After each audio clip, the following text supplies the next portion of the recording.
सन 1813 का एक दस्तावेज मेरे पास है लंदन की पार्लियामेंट का। लंदन में उस जमाने में हाउस ऑफ कॉमन्स चलता था, उस जमाने में हाउस ऑफ लॉर्ड्स नहीं होता था। तो हाउस ऑफ कॉमन्स में लंदन में एक बहस शुरू हुई। क्या बहस शुरू हुई? बहस का टाइटल यह था, how to Christianize India. London में अंग्रेज लोग अपने पार्लियामेंट में बैठकर वहां के बड़े बड़े नेता इस बात पर बहस कर रहे थे 1813 के सन में कि हिंदुस्तान को ईसाई कैसे बनाया जाए। और इस बहस को जो चलाने वाला सबसे बड़ा अंग्रेजों का नेता माना जाता था, उसका नाम था विलियम विल्बरफोर्स। तो विलियम विल्बरफोर्स भाषण दे रहा था सन 1813 में ब्रिटिश पार्लियामेंट के हाउस ऑफ कॉमन्स में, और कह रहा था कि हिंदुस्तान को ईसाई बनाना हमारा सबसे पहला काम है। तो ईसाई बनाने का तरीका क्या होगा? तो उन लोगों ने जो पार्लियामेंट में बहस चलाई, उस बहस में से उन्होंने 3 बातें तय की और एक प्रस्ताव पारित किया। प्रस्ताव क्या पारित किया? प्रस्ताव यह पारित किया कि हिंदुस्तान को ईसाई बना देना है, हिंदुस्तान को क्रिश्चियन बना देना है। और जब हिंदुस्तान क्रिश्चियन होगा तो वो अपने आप हमारे रास्ते पर चलना शुरू हो जाएगा। तो हिंदुस्तान क्रिश्चियन बनेगा कैसे? इस पर ब्रिटेन की पार्लियामेंट में बहस हुई और उनके नेताओं ने आपस में जो बहस की, उसके दस्तावेज मेरे पास हैं। और मैं एक पुस्तक लिख रहा हूं, आजादी के 50 साल या गुलामी के 500 साल। उस पुस्तक में वो सारे दस्तावेज मैं छापने जा रहा हूं, प्रकाशित करने जा रहा हूं। तो वो दस्तावेज में क्या उन्होंने तय किया है? उन्होंने तय किया कि हिंदुस्तान को अगर ईसाई बनाना है तो सबसे पहला काम हिंदुस्तान की आर्थिक व्यवस्था को तोड़ना पड़ेगा। हिंदुस्तान में ये जो संपत्ति है, ये जो धन है, इसको लूटना पड़ेगा और हिंदुस्तान को गरीब बनाना पड़ेगा। तो जब हिंदुस्तान गरीब हो जाएगा और जब हिंदुस्तान में भुखमरी आ जाएगी, तो यहां के लोग बहुत आसानी के साथ थोड़े थोड़े पैसे के लिए धर्म परिवर्तन शुरू कर देंगे। तो वो तय कर रहे हैं अंग्रेजों के बड़े बड़े नेता कि पहले हिंदुस्तान को आर्थिक रीति से खलास करना है, और जब यह देश आर्थिक रीति से खलास हो जाएगा, उसके बाद इस देश को राजनीतिक रीति से खलास करना है। और फिर राजनीतिक रीति से जब यह देश खलास हो जाएगा, तब इस देश को सांस्कृतिक रीति से खलास करना है। और सांस्कृतिक रीति से जब यह देश खलास हो जाएगा, तब इस देश को बहुत आसानी से ईसाई बनाया जाएगा।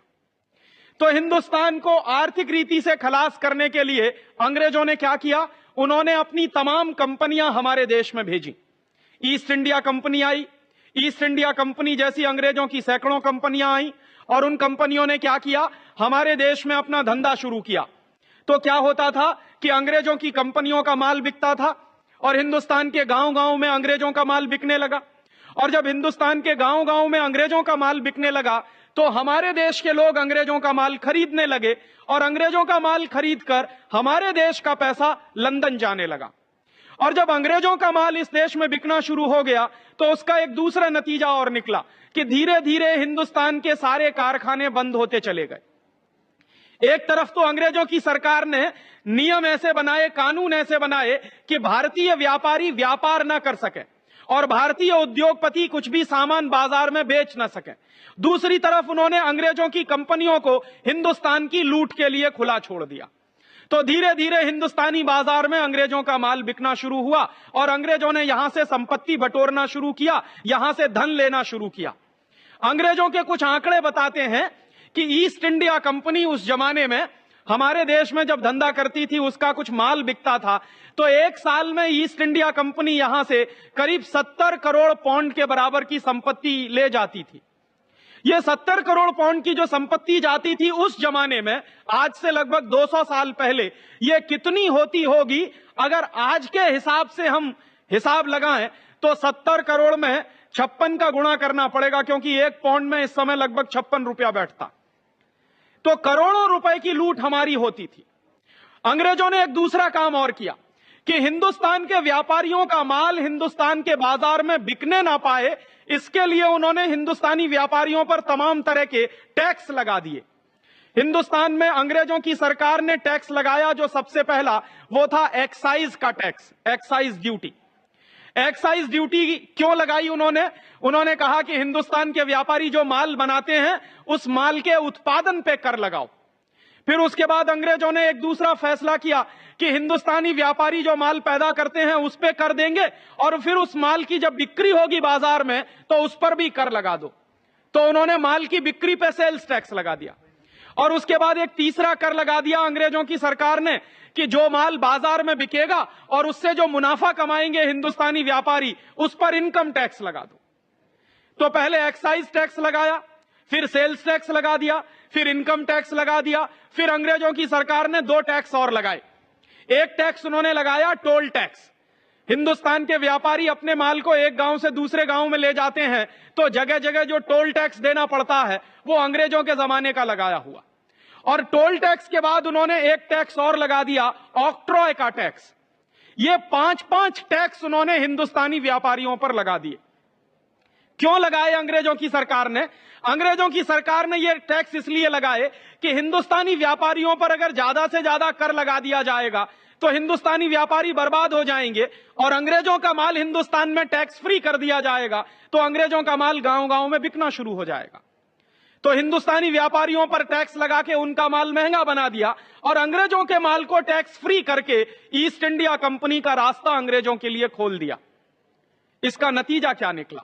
इसका नतीजा यह निकला कि धीरे धीरे ये हिंदुस्तान जो एक जमाने में दुनिया का सबसे बड़ा औद्योगिक देश था, 1835-1840 तक हम दुनिया के सबसे बड़े निर्यातक देश थे। अंग्रेजों की ही सरकार के आंकड़ों के अनुसार 1835 और 1840 में दुनिया का जो कुल व्यापार चलता था उस व्यापार में 33% हिस्सा हिंदुस्तानियों का होता था। तो एक जमाने में यह सारा देश दुनिया के कुल व्यापार का 1/3 व्यापार करता था। उसके बाद अंग्रेजों की सरकार ने ये जो टैक्स के कानून लगाए उसका नतीजा यह निकला कि दुनिया का सबसे बड़ा व्यापार करने वाला देश दुनिया का सबसे बड़ा भिखारी देश बन गया। दुर्भाग्य हमारा क्या है?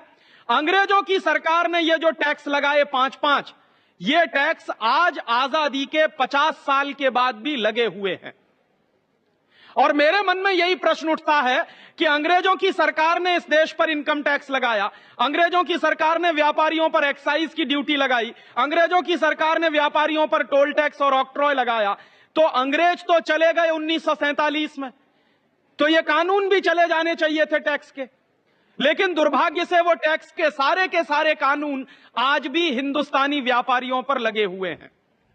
जिस तरह से अंग्रेजों के जमाने में हिंदुस्तानी व्यापारियों से टैक्स वसूला जाता था वैसे ही आजादी के 50 साल के बाद भी यह काम किया जा रहा है।